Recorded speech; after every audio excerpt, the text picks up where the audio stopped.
Jack Elam spent most of his career playing the kind of men audiences love to hate. With his crooked grin, wandering eye, and gravelly voice, he became one of the most unforgettable faces in Western cinema. But behind the camera, there was one man Elam reportedly despised more than anyone else in Hollywood. And surprisingly, it wasn't another villain. It was the legendary cowboy hero Gary Cooper. To the public, Cooper represented honor, charm, and old-fashioned American masculinity. But to Elam, that polished image felt fake.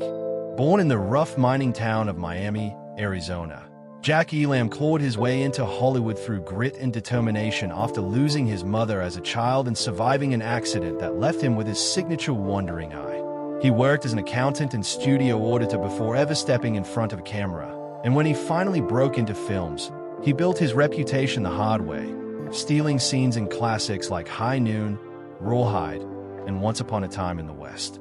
Unlike the polished leading men of Hollywood, Elam looked dangerous, unpredictable, and real, and audiences loved him for it. But according to stories whispered around the industry, Elam believed Gary Cooper looked down on character actors like him, the rough-edge performers who gave westerns their grit but never got top billing.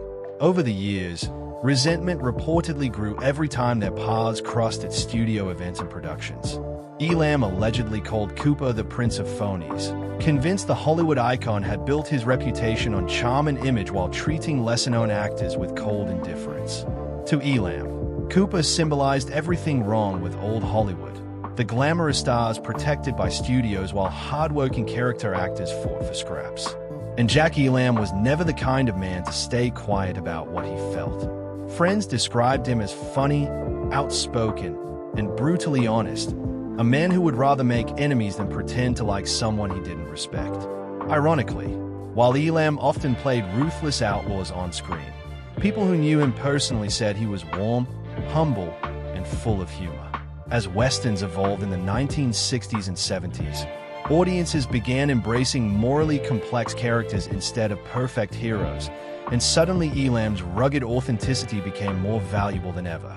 Films like Support Your Local Sheriff and The Cannonball Run revealed his comedic brilliance and made him beloved by an entirely new generation.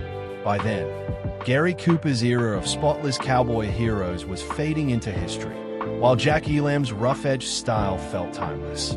Even late in life, Elam reportedly joked that he was glad he never had to share too many close-ups with Cooper because he might have ruined his halo. Whether the feud was fueled by jealousy, class resentment, or genuine personal dislike, it revealed something fascinating about Hollywood's golden age. Behind the legends and heroic screen images were real people carrying grudges, insecurities, and scars. And perhaps that's why Jack Elam remained so unforgettable. He never tried to look perfect. He simply looked human.